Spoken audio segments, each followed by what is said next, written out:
Before I begin this video, I have a confession to make. When I was a kid, comic books were my first love, and I had this artistic, creative gift that was arousing in me. It even got to the point that I took art classes in late primary school. However, at the time, I simply did not have the confidence or the discipline to maintain these habits, and on top of being the only guy in my class, which I took, and so whenever I would keep trailing behind the authors, I would find myself a comfort zone in terms of video games and such. So by the time I began high school, I had completely shelved my artistic habits in favor of gaming, which in retrospective was the worst mistake that I ever made, and I paid the price for it. So because of that, while I did eventually gain back my abilities and my love for comics, my actual artistic inspirations are limited.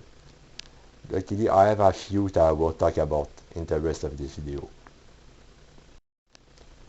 Hello everyone, welcome back. This is alrav from Quebec, Canada, the author and creator of Alcatraz the Protector / Alcatraz the Protector.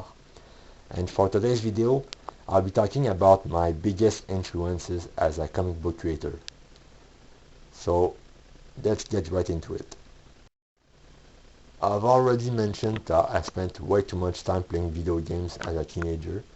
When it comes to manga and anime, when I was a kid, I had some exposure to some anime stuff such as Pokemon and Digimon, even a glimpse of Card Captor Sakura among a few other shonen, but I've never got into them. I always preferred American grown-up superheroes. So to me, to get into manga and anime, it wouldn't happen until my deep dive into gaming, and one of the most notable examples of this, my crown jewel of that time in gaming, Tatsunoko vs Capcom for the Wii.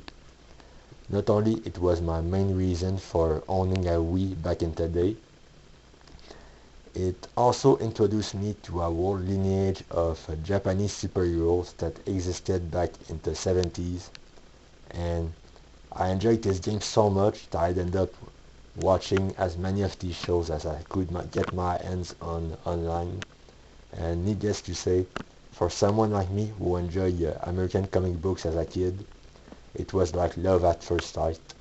I absolutely adored the sci-fi route of the characters, the blend of genres as template, the no-nonsense approach to vigilante justice, and the overall format in which it was made.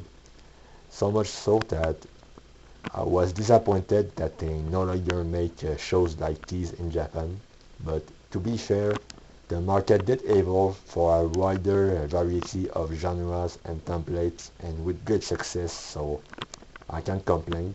But since I missed the old stuff, for some odd reasons, fate would have it that I would have to create my own spiritual successor, which I would eventually do later down the line in the form of my own Alcatraz.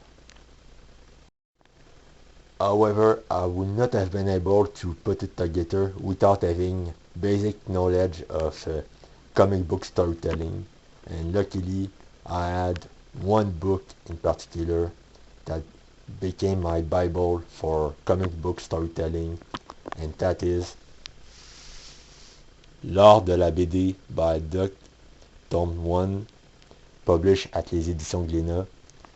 This book is special because not only it is a course on how to learn comic book storytelling, but it's also a catalog showcase piece of many different series from many different creators within franco-belgian albums, but also some representation from American comics.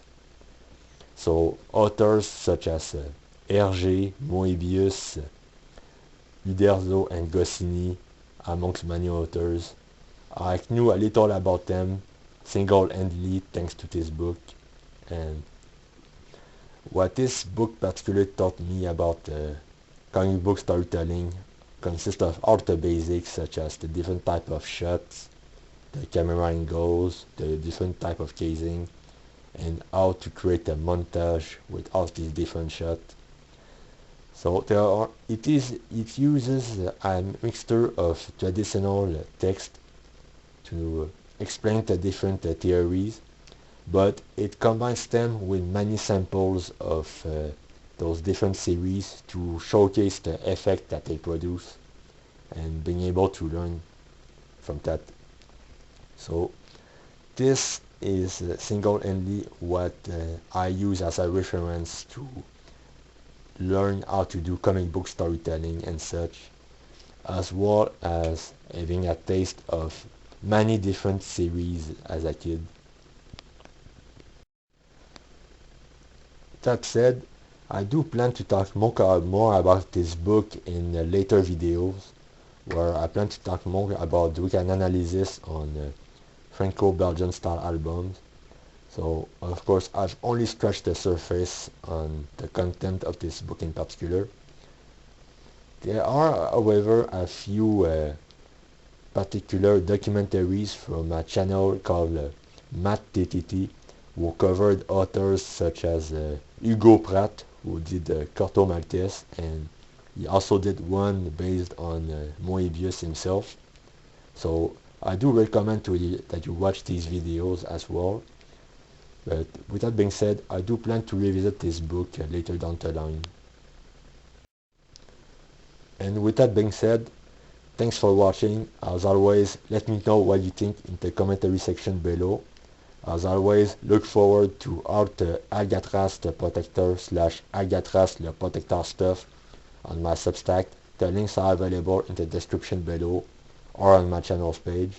As always, the first issue is available for free in both English and French, as well as his blog Comics Companion that is being updated on a daily basis with brand new story content. With that being said, thanks for watching, and we'll see one another very soon. Enjoy the reading.